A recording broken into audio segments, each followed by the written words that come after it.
Hey, Shagman here from the shagman.com. My dad's anniversary today. My dad passed away 22nd of February 1989.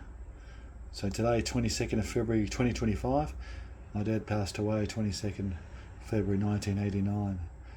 Just after I finished school, just after a few days after I started work in Auckland. My dad was a taxi driver.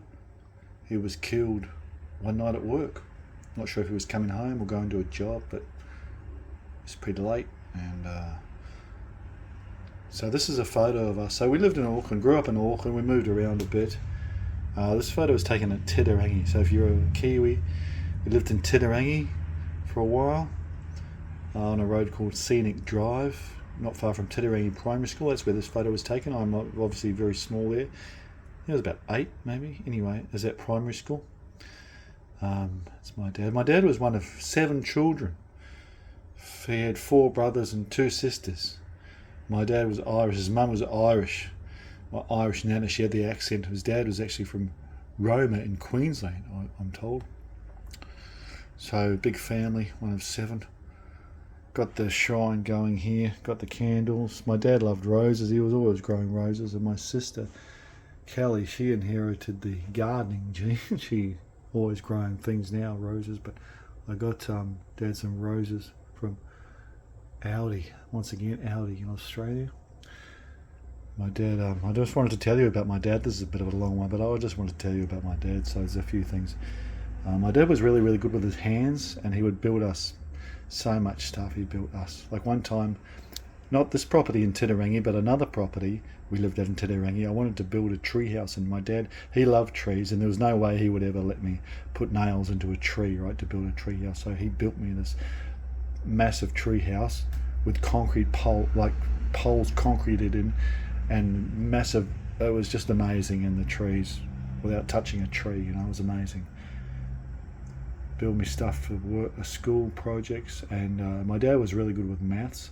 And a couple of times I come home in tears, being forced to do this from school, having to do this maths. I couldn't do it, and Dad sat up one night and did it for me a couple of times. Long division it was, or algebra. All the shit that we taught. We told we need to never fucking use ever. Yeah. So. But he did drum my times tables into me, so I remember them. But just a couple of other things. My dad loved classical music. There's a I think he's Swiss. This guy Richard Tauber. Richard Tauber. He loved, but he also loved like Tchaikovsky and Mozart and all of that. But what was funny was I was listening to Springsteen at the time. Not long when I was a kid, before he passed away, obviously, and. That was the first tape I ever brought, Born in the USA, and my dad would hear it. I'd have it on, obviously, and my dad reckons he sounded constipated. Who's this? He said he sounds constipated. I said Springsteen. That's the Born in the USA. Oh, he sounds constipated. And I thought, well, at least my guy can write lyrics to his songs, because there's no lyrics on classical music. But anyway, another time my dad detested camping. Like never been camping. We'd go a couple of times. We went away to a motel somewhere fishing. We'd go fishing, which was cool. And I asked Dad about camping one time, and he said, "Yeah, if you want to go camping, I'll take you to a motel." All the luxuries of home. Anyway, so consequently, I don't think I've ever been camping. But anyway, that's why they invented motels. So I wanted to tell you about this because my dad had just turned 53. His birthday was on February the 19th, just before he passed away. He just turned 53. And my dad was a coach builder. That's why he was very good with his hands. He did a trade as a coach builder, but then he was working on scaffold, my mum said, and hurt his back. And the doctors told him he really needed to get a sit-down job later on, so he got a job, brought a taxi license, and drove cabs. And he knew, like Dad knew, obviously this was in Auckland back in the day, no GPS, it was all read a map back then, so he knew Auckland so well.